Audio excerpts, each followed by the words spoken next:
কালকে রাত্রেবেলা ভিজিয়ে রাখবো, সেটা ভুলে গেছি। আজকে সকালবেলা উঠে ভিজিয়ে দিয়েছি। এটা হচ্ছে মিশ্রি আর হচ্ছে কুথিলা, যেটা বলে শরীরকে ভেতর থেকে ভীষণ পরিমাণ ঠান্ডা করে। কালকে রাত্রে ভুলে গেছি ভিজিয়ে রাখতে। চলো দেখি এটা একটু গুলিয়ে নিয়ে খেয়ে ফেলি। আমি তো ভেবেছি আমার অনেকক্ষণ টাইম লেগে যাবে বলতে, এখন দেখি না, কুথিলাটাও বেশ বড় বড় হয়ে গেছে। আর মিষ্টি যদি বেশি সময় লাগে না গলতে, এখনো আছে।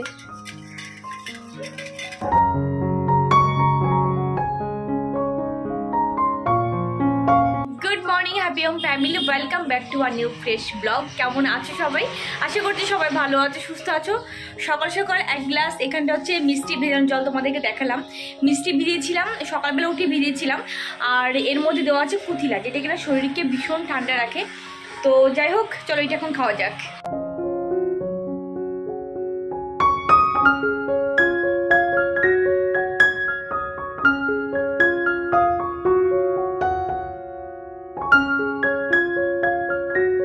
শুধু গল্প শুনে যাচ্ছি, খবরে গল্প একটাই শুনছি যে বৃষ্টি হবে, বাট বৃষ্টি হওয়ার কোনো নাম দেখা বলতে এখনো পর্যন্ত কিছু পেলাম না।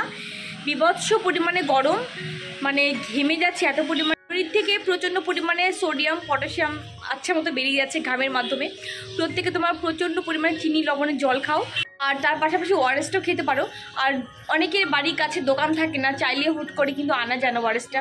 ফার্মেসি থাকে না, বা মুদিখানা দোকানও, সব মুদিখানা দোকানেও কিন্তু ওআরএসটা রাখে না। তো যাই হোক, তো সেক্ষেত্রে কিন্তু অবশ্যই চিনি লবণের জল খাবে।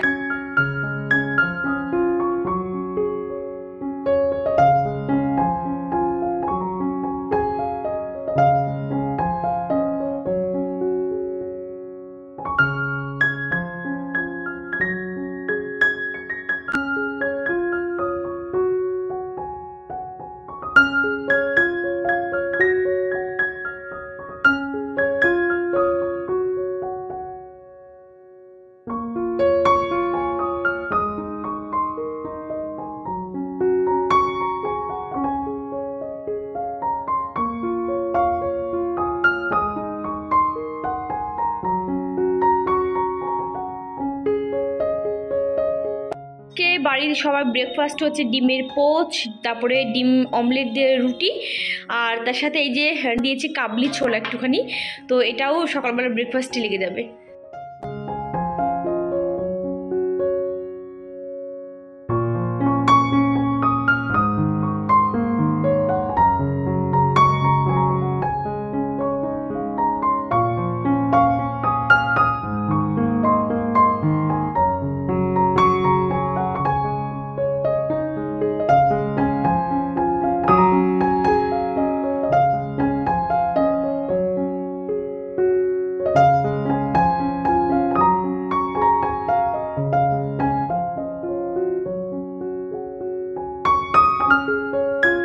কাজ করতে গিয়ে ভাই আরো কতগুলো কাজের সম্মুখীন আমি হই, তা বলার মতো না। এই দিদি লকারটা দেখতে পাচ্ছ, লকারের ভেতরটা, লকারটা চাবি হারিয়ে ফেলেছিলাম বলে লকারটা ভেঙে দিয়েছিলাম। লকারটার ভেতরে না প্রিন্টারের যে কালি ব্ল্যাক কালারটা অনেকটা পরিমাণ থাকে, অতটা লাগেনি, ওখানটা ওখানে ভেতর রেখে দিয়েছি। একটা সাইড করে আমি রেখেছিলাম, কিন্তু ভাই কে ভেতরে গিয়ে ফেলে দিয়েছে পুরো প্রিন্টার বলছে। ওই লকারটার ভেতরে অনেক কিছু থাকে, ডকুমেন্টস থাকে, তারপরে আর টুকটাক দরকারি দিয়ে চট করে রেখে দিলাম, আবার বের করে নিলাম। সমস্ত কিছুতে প্রিন্টারের কালি লেগে গেছে। এবার ভাবো, প্রিন্টারের কালি মানে যেখানে লেগে যাবে সেখানটা লেগে গেল। আর খাতা পেন তো কোনো কথা নেই, সেখান থেকে তো হারগিসে উঠবে না। কি করি বলো এবার? ওই দেখো একটা স্টেপলারের উপরে পড়েছে, আর কি অবস্থা দেখতে পাচ্ছ, ভগবান। হ্যাঁ, মৌরি ভিজে রাখতো রাত্রিবেলা।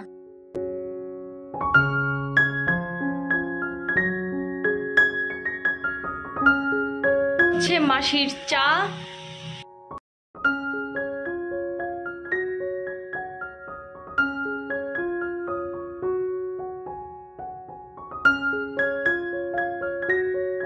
থেকে আনা হয়েছে গাজর, 1 কিলো গাজর আছে এখানটা। গাজরটা না সবসময় লাগে, আদিওম কেটে কেটে দিয়ে, আদিওম গাজর খুব ভালোবাসে, আবার গাজরের হালুয়া তো 2-1 দিন পরপরই আমরা খাই। আর এখানটা এনে পুরো ধনে পাতাটা পুরো একদম হাওয়াতে রেখে দিয়েছি, একটু পরে দেখা যায় তো শুকিয়ে কাঠ হয়ে গেছে। মানে ধনে পাতা হাওয়াতে রাখা মাত্র 5 মিনিট থাকলে না ধনে পাতা পুরো নেতিয়ে যায়। উচ্ছে আছে, পটল আছে, 1/2 কিলো পটল নিয়ে এসছে, উচ্ছে নিয়ে এসছে নাকি অল্প পরিমাণে, থাক। আলু আনতে বলেছে, আমি 2 কিলো, আলু নিয়ে এসছে 1 কিলো। কীরকম লাগে বলো? বলে তুমি তো 2 কিলো না 1 কিলোই বললে। আমরা না, আমি 2 কিলো বলেছি। যাই হোক, চলো দেখি এখানটা এই আলুটার অবস্থা দেখো কি।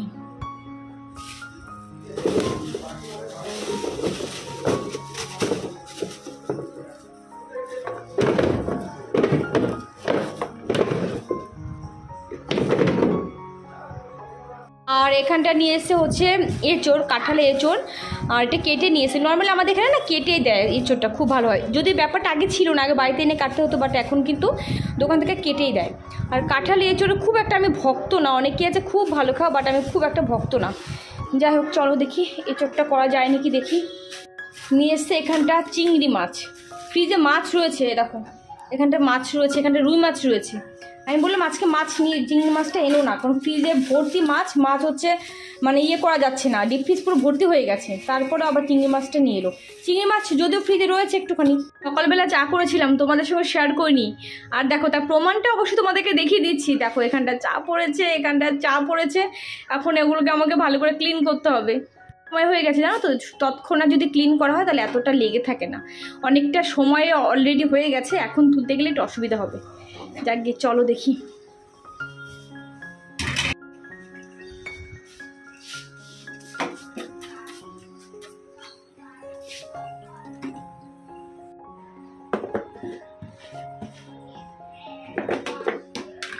এই যে আমার খুব সুন্দর সলিউশন, টুকরো টুকরো কাপড় কেটে রেখে দেই। এটা দিয়ে ভাবলাম, এটা দিয়ে এখন যদি ক্লিন করি, এটা একদম ধোয়া মোছা একটা জিনিস, এটা দিয়ে ক্লিন করলে এটাকে আমাকে আবার সার্ফ সাবান দিয়ে এখন ধুতে হবে।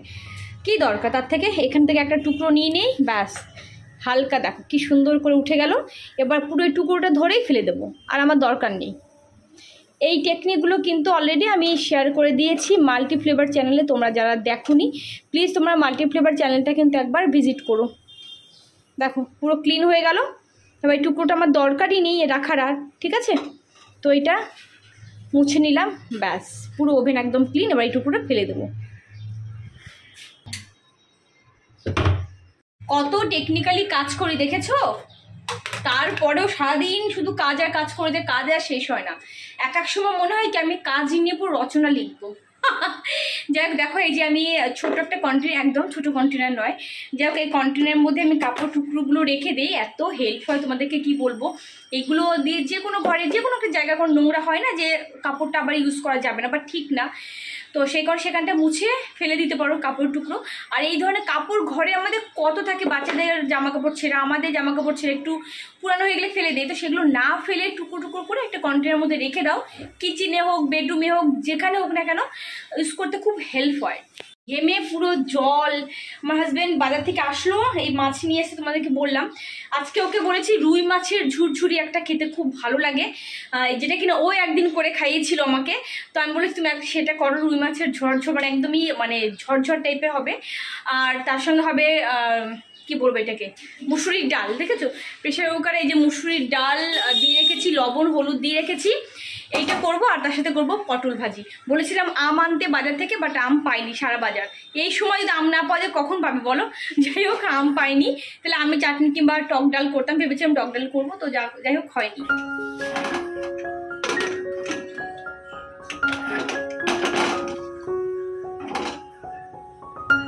বসিয়ে দিয়েছি ভাত, আর এদিকে দিলাম ডাল বসিয়ে।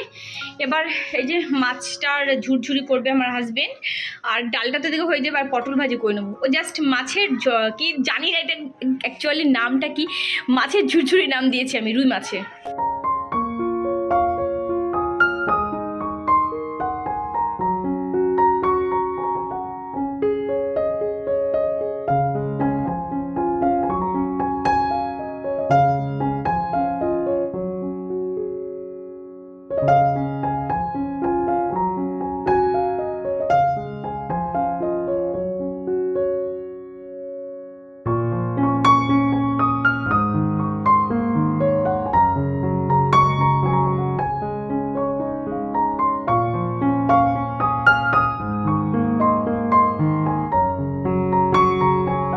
কিনেছিলাম, শপসি অ্যাপ থেকে কিনেছিলাম বেশ কয়েকটা দিন আগে। তো এটা রেখে দেবো উপরে আপাতত, যখন লাগবে তখন বের করব। আর এখানটা কেটে দিয়েছি আদি ওমকে গাজর দেবো এবার আদি ওমকে। আদিম বই পড়ছে ঘরে, ওদেরকে গাজর দেবো, গাজর খেতে খুব ভালোবাসে। কি রে পড়ে যাচ্ছিস কেন? ধর নে নে নে নে নে নে। হ্যাঁ তোমাদের 3 জনকে দিচ্ছি, আরেকটা দেবো, কেটে দেবো, খাও। হয়ে গেছে, এখানটা উতরে গেছে, অফ করে দিলাম এবার। আর এখানে চিংড়ি মাছ বাছা হয়ে গেছে, এবার চিংড়ি মাছটা ফ্রিজে রেখে দেবো, আগামীকাল ওই এঁচোড় চিংড়ি করব। এখানটায় ও হচ্ছে গাজর ছুললো, গাজর গ্রেট করেছে। এই দেখো নতুন এটা পেয়েছে, এটা গ্রেট করেছে গাজরের হালুয়া খাবে বলে। তার অবস্থা কি করেছে টেবিলে একবার দেখো, জাস্ট কি অবস্থাটা এটা করেছে। গাজর হালুয়া এখন এইটা রয়েছে, গাজর হালুয়া এখন না, গাজর হালুয়া হবে রাত্রেবেলা। কারণ এগুলো আমাকে আবার পরিষ্কার করতে হবে, কাজের উপরে কাজ। এটার অবস্থা কি করেছে দেখো।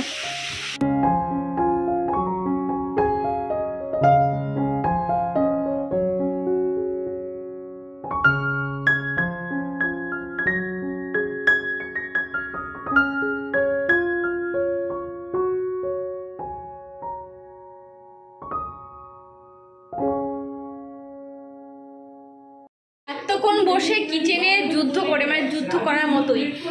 ওকে যদি কিচেনে পাঠায়, মানে হাজব্যান্ডের কথা বলছে, ওকে যদি কিচেনে পাঠায়, বাপরে বাপ, এই লবণ কোথায়, হলুদ কোথায়, সব কিছু কিন্তু আমার কিচেনে এক জায়গায় গোছানো থাকে। আর মানে যে কেউ এসে আমার কিচেনে রান্না করতে পারবে, তাকে জিজ্ঞেসও করতে হবে না কোথায় কি, সব কিছু এক জায়গায় প্রপারলি গোছানো থাকে। আর ও ঢুকলেও জানি এখানে থাকে, তারপরেও এটা কোথায় ওটা কোথায়, এই হচ্ছে ব্যাপার। এই যে রুই মাছের ঝরঝুরি না ঝুরঝুরি করেছে, দেখায় তোমাদের একবার। রুই মাছের ঝুরঝুরি আর কি। রুই মাছটাকে যদিও খুব একটা ভাঙিনি, এমন দিন আর একটু ভেঙে দেয়। পেঁয়াজ রসুন আদা সমস্ত কিছু দিয়ে, টমেটো দিয়েছে, নামানোর আগে বেশি করে দিয়েছে ধনেপাতা। এটা বেশ মাখা মাখা, এক ফোঁটাও জল নেই কিন্তু, বা ঝোল যাই বলি না, এখন এক ফোঁটা নেই, পুরোটা মাখা মাখা। এটা কিন্তু খেতে খুব ভালো লাগে, যদিও এটা আমি তোমাদের শেয়ার করতে পারলাম না, আমার হাজব্যান্ড করেছে। এটা যেহেতু আমি করিনি, মানে এটা আমার হাজব্যান্ড করেছে, আর আমি যখন দোকানে গেছিলাম, নিচে গেছিলাম আর কি, তো সেই কারণে শেয়ার করতে পারিনি। আর রান্না হয়ে যাওয়ার পর এখন আমার হাজব্যান্ড বলছে তুমি দেখালেও না যে আমি রান্নাটা করেছি, তো আমি দোকানে গেছিলাম। তো যাই হোক, আর এখন করবো স্নান, তারপর সবাই মিলে খাবার খাবো। দুপুরবেলা রান্নাবান্না কমপ্লিট করার পরে প্রত্যেকটা মানুষের যে প্রবণতা থাকে যে না আগে কিচেনটাকে ভালো করে ক্লিন করব, তারপর স্নান টান করে খাওয়া দাওয়া করবো। তো আমার ক্ষেত্রেও ব্যতিক্রম কিছু নয়। তো এখন আমি চলে এসেছি কিচেন ক্লিন করতে। আর যে ট্রেটার উপরে আর কি স্পুন হোল্ডারগুলো রাখি, তো সেই ট্রেটা দেখলাম হালকা একটুখানি ধুলো ধুলো পড়েছে, সেটা ভালো করে ক্লিন করে নিলাম। আর এই যে আমার যে লিকুইড যে ওয়াশার না কি বলবো, লিকুইড ফর্ম তৈরি করে রেখে সেটা দিয়ে ক্লিন করলাম। আর মানি প্ল্যান্ট রাখি যে ট্রেটার উপরে, সেটা সরিয়ে নিয়ে ভালো করে ক্লিন করলাম। এর আগে কিন্তু আমি ইয়েলো কালার যে র্যাকটা আছে, র্যাকটা কিন্তু ভালো করে ক্লিন করে দিয়েছি। এবার চলে এসেছি আমি আমার যে গ্যাস ওভেন, সেটাও ক্লিন করে নেব। যদিও গ্যাস ওভেন রান্না করতে করতে দেখো বেশ পরিমাণে কিন্তু ক্লিন করা আছে, তারপরে ভাবলাম না আর একটুখানি ক্লিন করে দিই, তো এখন আমি ক্লিন করে দেবো। আর এই যে আমি যখন স্প্রে করে কোনো কিছু ক্লিন করি না, তোমরা অনেকে নতুন হয়তো আমার চ্যানেলে জয়েন হয়েছো, তো তোমরা অনেকে বলে থাকো দিদি এটা কী দিয়ে ক্লিন করছো। তো আমি মানে প্রচুরবার বলেছি, তারপরে বলছি ভিম লিকুইড আছে, একটুখানি ভিনিগার আছে, আর বেকিং সোডা আছে, এটা দিয়ে একটা, আর জল, এটা দিয়ে একটা লিকুইড ফর্ম তৈরি করে, যেটা কিনা দিয়ে সমস্ত কিছু কিন্তু খুব ভালোভাবে ক্লিন হয়ে যায়। মানে আমার যে উপরে কাপড়গুলো রয়েছে সমস্ত কিছু ক্লিন করি, খুব ভালো হয়। তো দেখো মোটামুটি সমস্ত জায়গায় কিচেনে ক্লিন হয়ে গেছে। এই পাশে সমস্ত জায়গা আমার ক্লিন হয়ে গেছে। আর পড়ে রয়েছে অল্প কয়েকটা থালা বাসন, যে থালা বাসনগুলো এখন মেজে তারপরে আমি স্নান করতে যাব। তো তোমাদেরকে দেখিয়ে দিলাম কিচেনটা ক্লিন করার পরে কত ভালো লাগছে, তাই না বলো? বেডরুম আর কিচেন ক্লিন করার পরে সবারই কিন্তু বারবার দেখতে ইচ্ছে করে এবং দেখাতে ইচ্ছে করে। আজকের মতো ব্লগ আমি এখানে এন্ড করছি। সবাই ভালো থেকো, হ্যাপি থেকো, টাটা।